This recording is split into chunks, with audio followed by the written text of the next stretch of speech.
Clark with Epic Site Solutions. Epic Site Solutions. What is it you guys do out there in the Permian Basin in Texas? So I'm essentially a sales consultant. I represent two equipment companies. I come from the equipment industry, so wanted to get back into rentals and sales, and then we provide maintenance and repair work as well. But, between the two companies that I work for, I can basically get my hands on anything from a light tower to a crane, heavy dirt equipment, general equipment, kind of your one-stop shop for your equipment needs in the Permian. Are you like at a 1099? I mean, you a sole proprietor, small business? Are you guys a company? I mean, you mentioned for a couple companies. So a lot of times, there's a, independent contractor will hang his hat on 3 or 4 different companies, that sort of thing. Is that kind of an arrangement I'm hearing? It is, yes, sir. So technically we're an LLC. It's just me with Epic. I'm a one-man band right now. Hoping to grow in and bring in a few more salespeople down the road. But we're 1099 basically for the companies we work for. And I opened up a company essentially so I could operate under a company and be able to get all the insurance I needed and be able to have some of the tax breaks that comes with it. No, that makes sense. I mean, there's companies out there that are just 8 to 10 small businesses together working as a group on a bigger project. That's been a new business model over the last 10 years I've seen grow nicely. But right now, it's really important to be nimble right now in today's economy. And so speaking of which, Permian Basin, of course, that's a lot of activity down in the Permian Basin when it comes to the percentage of daily rig counts in shale play USA. We've had a little bit of a spike, a little bit of a down, a little bit of a lull, a little bit of a evening out thing. So let's get a boots on the ground report here from Derrick. What's going on down there in the Permian this week? So I agree. I mean, I'm pretty optimistic. I know it's not where any of us want it to be right this minute, but at least from my standpoint on the equipment side, I've been speaking with several contractors, primarily on the pipeline and facility side, that are putting bids in. They're requesting quotes for me on different types of machinery. So from what I'm really hearing right now, it's not a whole lot of boots in the dirt. I mean, there is some, but I think in the next month and a half, we're going to see a lot of these projects kind of actually kicking off and having more people busy. And obviously it all starts from the operators down. So I think they're ready to, hopefully spend a little money and invest in everything they have going on, and it all trickles down to the rest of us. You mentioned you do cranes, is that right? We do, yes, sir. One of the companies that I deal with, they rent cranes. Yes, sir. Boy, I tell you, are they going anywhere? That's always a good sign of economic development. Go look for the crane. I have actually this morning. I spoke to 2 separate companies that I've been working with in the past on their rentals, and both of them are requesting quotes. A couple tank batteries, SWD sets, things like that. So actually, this morning alone, I've spoken to 2 separate contractors, and it's only 10 a.m., so hopefully that trend continues for the day. Well, I was always told, when it comes to the basics, go get your burger, flipping burgers job, go get your convenience store job, this and that. And when it comes to like a labor type job, one of those kind of, I don't know if you call them wives' tales or urban legends or barroom highball talk or whatever, but is look for the crane. There's usually somebody hiring underneath that crane because that represents a lot of jobs underneath there because you need a crane. So. Oh, without a doubt. Yeah, it's one of the first and foremost that you have to have. So, no, I haven't quite heard that, but you know what? When you say it, it makes perfect sense. And I would definitely agree with you on that. Well, yeah, because usually the thing that needs a crane needs some sort of manufacturing behind it. And then, of course, in a lot of cases, it's meant for buildings and downtowns and, in urban life terms. When you're building a skyscraper, boy, there's all kinds of work you can do there, from putting in a food truck to sweeping up empty nails and et cetera. So anyway, just in today's day and age where so many people are looking for work compared to last year, Just thought I'd point that out there. Look for the crane. You'll find some work maybe. But okay, let's go to the next thing. I wanted to ask you about the Permian Basin Association of Pipeliners. Boy, I got a little dyslexic there halfway through. So Permian Basin Association of Pipeliners. You just celebrated a 1-year anniversary. Congratulations. Talk to me about the Association of Pipeliners. Yeah, I appreciate that. And so, yes, essentially we're a nonprofit organization, and our whole premise is to raise scholarship funds for students pursuing STEM educations and trade schools, and kind of help grooming that next generation of oil fields. So that's essentially what we do. But man, it's a great networking opportunity. I've got a lot of great friends involved in it. For 2021, I'm actually the membership chair. So if anybody was interested in getting any information or wanting to, come check out one of our events, they could always reach out to me directly, and I could fill them in on everything. But yeah, it's a lot of like-minded people. We do have a lot of pipeline contractors, a lot of facility contractors, and then we've got a lot of different organizations involved that work with the pipeline and facility side. So it's really unique. I've been involved with it for a little over a year now, and don't plan on leaving anytime soon. So I definitely think it's an organization worth checking out down here. Are you hearing much on the Keystone XL, the federal lands, some of the executive orders when it comes to new President Biden with the pipeliners? A lot of people are upset about it. That obviously that was a great project that this country could use for several different reasons. Took away a lot of high-paying jobs for a lot of people, and already our fragile economy that we're all dealing with now. And it's kind of a low blow to oil and gas.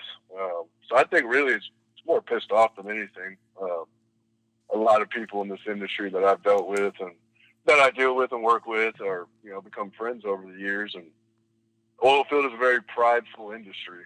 It's not easy work. There's a lot of late nights, early mornings, middle of the night phone calls. Men and women are out here for 2-3 weeks at a time. They miss a lot of their personal families back home, their times, birthdays, holidays. So I just feel like a lot of people don't feel that the new president has our best interest in mind as far as an industry as a whole. So I think it's more than that. I just think more people are not scared, but kind of nervous for what we may deal with over the next 4 years of his administration. So I think this is organic right now. It's the first time I've ever articulated these words into the sentence, so bear with me here. But President Biden had a real opportunity to step in and become a friend to the oil and gas industry by honestly, if he just would have focused on the word transition, I think that probably would have, ticked off some, but not nearly like putting out some federal bans and executive orders and costing 70,000, 100,000 people jobs, depending on what you want. I mean, he really decided not to put an olive branch of any kind to the oil and gas industry. It was more of a middle finger than anything. That surprised me. That really surprised me. Anyway, your thoughts on that? No, I absolutely agree. Like you said, he had an opportunity to step in and kind of, start our relationship with him as an industry on the right foot, and he took it a completely different way. And he's been very busy the first week and a half he's been in office, and unfortunately, I don't see it slowing down. And at least for the federally owned lands and drilling and the permits, he's already put a stop to a lot of things that are just obviously going to have a direct effect on our industry as a whole. But no, I think you said it perfect. He pretty much threw up a big middle finger to our industry and said basically we have to deal with it. And, this is where we're at now, and makes no sense. Obviously it's not like oil and gas can just disappear. It's a necessity in our society. I mean, if you look what products are petroleum based alone, it's hard to find some that are not. Everything is some way, shape, or form centered around it. So I don't know. It's going to be a lot of green energy pushing, and ironically, I don't think they're near as strict environmentally on some of those projects as they are the oil field in general. What's really scary. Sorry to interrupt, but what's really scary to me is the fact of the matter is that what you said is correct. I mean, I think it's 93 or 96% of what we use on a daily basis has some petroleum product in it or is reliant on it in some way. Very few things are not reliant on it through transportation, through some sort of sealant, through some sort of plastic bag, whatever the case might be. So much of our society is reliant on that. Okay, be that as it may. So there's other means to get plastics. I understand that. There's other means to drive cars. I understand that because over half of a barrel of oil is basically diesel and gasoline. So, then you go to your percentages after that.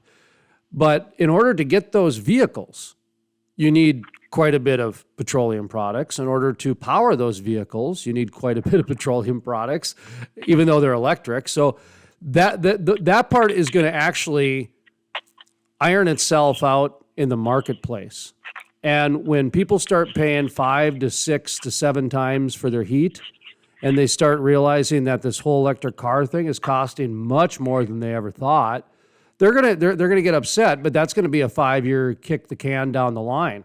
What worries me is this crash course and this religion of environmentalism, this cult of environmentalism that is taking away the liberties and freedoms of so many people on their daily life in the name of public health and safety and et cetera. That's the part that really worries me because it's being done on such a crash course. Nobody has time to say, whoa, can we just take a look at the science? It's like we don't have time for science. We got to act now. Sorry, man. I just got up on a big soapbox there. You got me going this morning. I've had 4 cups of coffee. So. Hey, no, I love it, man. I can hear your passion in your voice. I mean, that's obviously why you do this. You care deeply for the industry, and I've been in it for 5 years, and I'm the same way now. I didn't know anything about oil field, and I moved here from Houston in 2015, and I live in the Permian full time. And yeah, man, it gets in your blood pretty quick. So I love it. Get fired up because you're right. We've got a whole lot going on. I mean, like you said, just the way 2020 unfolded, the millions of people that were put into, financial problems, small businesses, large businesses, the oil and gas wars. And then obviously when you get to the health and the pandemic, I think you're right. A lot of things weren't science-based. They were kind of gut calls that shouldn't have been made. And yeah, like you said, it happened rather quickly. I think a lot of people are concerned and very eye-opening how powerful the government is and what they can do. And here's a great example of the media not holding the government accountable and vice versa, this sort of thing, where just this morning I saw President Biden announced that he was going to eliminate gas-powered cars and all the government cars are going to be electric-fueled or electric-powered cars. And the first, 95% of the story is all about how he's going to do this and going to do that and going to do this and gonna speculate.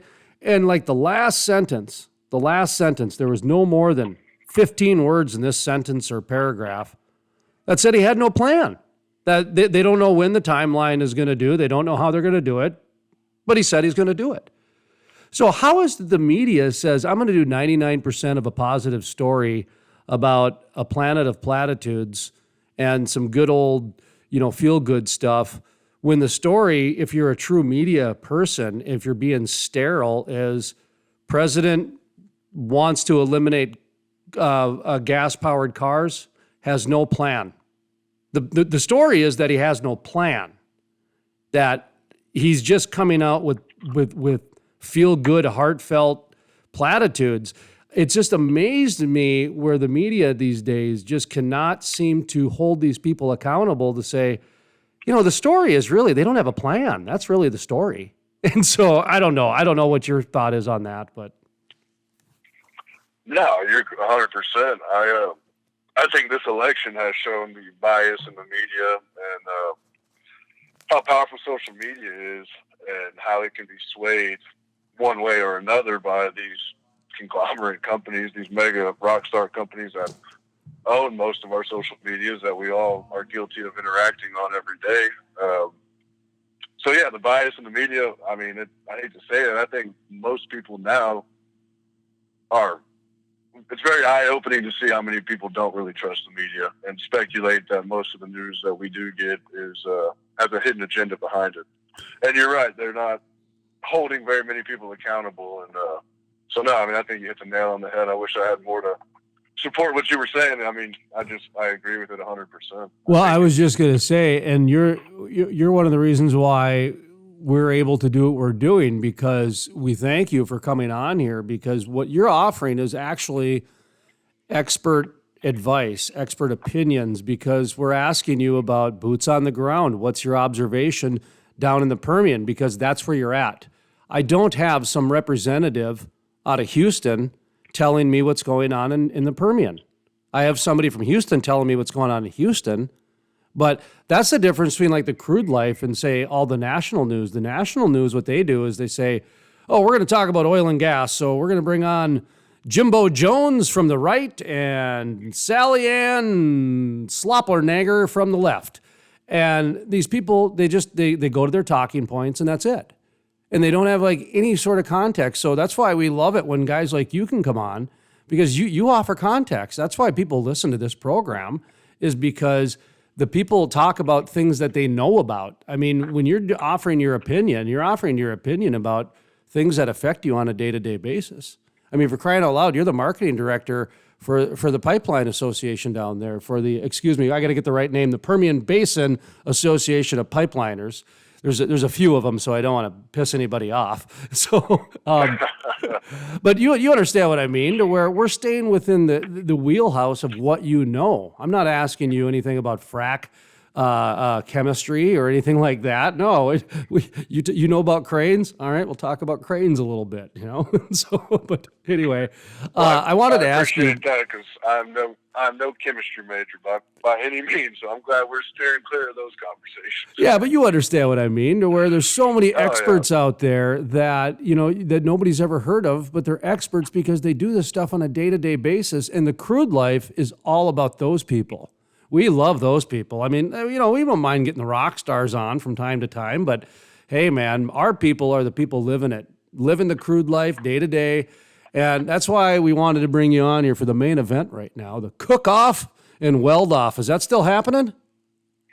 It is, yes, sir. Yeah. So that's a standard question you got to ask these days.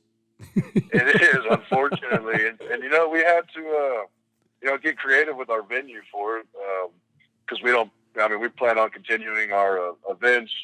One thing we do every year, golf tournaments, clay shoots, the cook-off and Weld-Off's another one, team roping events. We're always trying to find ways to just get people out of the office a little bit, let them enjoy some other things, and then obviously raise some funds. But anyway, I'm pulling up my information on that now. So well, that's okay. If you need me to stall, I can, because it's Saturday, March 13th at the Ector County Coliseum. Is it Ector or Ector?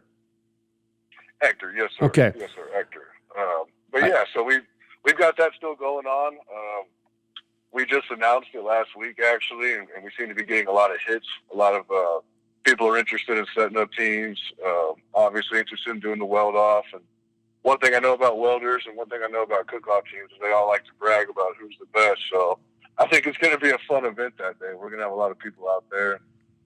Open to the public. I mean, anybody wants any information, they can reach out to me directly, or Shelby Flats, our event coordinator. She's a rock star at it. So, we still got it going on. That's going to be our quarterly event for the first quarter this year.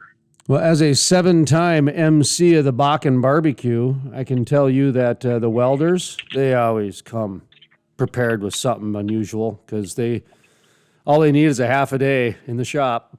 That's it. And they're coming up with something that's very odd, and it's just great every time. It's just fantastic. So we'll have to see what you guys can come up with. That's Saturday, March 13th. Now, are you guys still looking for sponsors? I'm looking at your flyer right now. There's cooking teams available, Weld-Off contestants. It looks like drink sponsors. And are you looking for all these different things? We still are, yes, sir. Yeah, we've got some teams signed up, but we still have plenty of room for everybody still. Yeah, if anybody's interested, I mean, we've still got plenty of space. The parking lot at Ector County, we're going to be able to practice all the requirements we have to for large events like this, but plenty of space to have plenty of people out there. And they got booth sponsors, VIP access sponsors, drink sponsors, Weld-Off contestants, and the cooking team. Okay, do you got the VIP access, which even the VIPs aren't allowed in? So where that really stems from is we're really pushing to try to get a lot more operators involved. Okay. One thing with this organization that I forgot to mention, and I shouldn't have, is essentially we like to work with a lot of the local political leaders out here, all the way from the Permian to Austin. We're heavily involved. We had a great speaker at our dinner last week, and one of the main things he was kind of reiterating to everybody is that right now it's imperative for oil and gas, from every aspect of the industry, everybody to stick together and really show the strength in numbers. And so we're really pushing to get operators involved with some of the bigger names. Obviously, it's great for networking for everybody, but really it's kind of helping us align ourselves with some of the powerhouses to help us have a little more sway in the political world. We're very heavily involved in trying to just get the information out, the correct information about the oil field. A lot of people that aren't in the industry just assume it's unsafe, it's terrible for the environment. I mean, the list goes on and on. There's several organizations against the oil field, and I think it's a lack of education on the oil field, particularly that we are one of the safest industries that there is because we're so highly scrutinized by so many people. We have to be. And that's something we're really looking to align and make a big push in 2021 is educating the public more that we are good. We're here to stay. We're not going anywhere. The oil field's strong, and we're doing it safely and correctly. And we are one of the safer industries there are now. It's just a fact when you look at everything we have to go through. It's interesting. The state representative brought up safety in numbers. That was our media kit this year. That's every year we put a new phrase on there, and we do it in September the previous year. So the year before COVID, actually, our media kit read "Ready for Anything" on the cover, and that had to do with Greta Thunberg and the climate activists really more than COVID. But there was layoffs happening, Chesapeake and Whiting. They were laying off people before COVID, and some of the other major operators were too. So we kind of saw some of that handwriting. This year, actually, our media kit reads strength in numbers. We saw that as the big focus for this year, that if people are going to survive through 2021, they're going to have some strength in numbers. And it might come in untraditional ways. And so one of the reasons we thank you for coming on here, because we have a daily program and we need strength in numbers because it's a collective voice. Some of the conversations that we just had today, it's important for people to hear this stuff daily. It's important for people to be a part of the conversation daily, not just sporadically and kind of throughout the area, if that makes sense. So I appreciate you coming on. Give yourself another plug here as we conclude, because your association, I know you guys are doing some good work down there. So you're the membership director. How can people get in touch with you and join your organization and learn more and become aware? So, I appreciate it. You can reach out to me through LinkedIn. I'm always on LinkedIn. You can always find my contact information there. My email is derrick@epicsitesolutions.com. And then I've got my cell phone listed on my profile as well. But, you call, text, email, LinkedIn message. If you find me on Facebook, you can, however it is that works for you. I'm highly accessible. I guess I'll put it that way. So it's not hard to get a hold of me if you're interested in learning more. And we'd love to have more members. We're really pushing to grow the organization this year. And, I could go on and on about it, but I appreciate you taking the time to have me on the show. It was very raw. None of this was scripted. All the questions were coming at me hot, and I love what you do with it, man. I think you get the best out of a lot of people that way. So it was a pleasure being on here with you.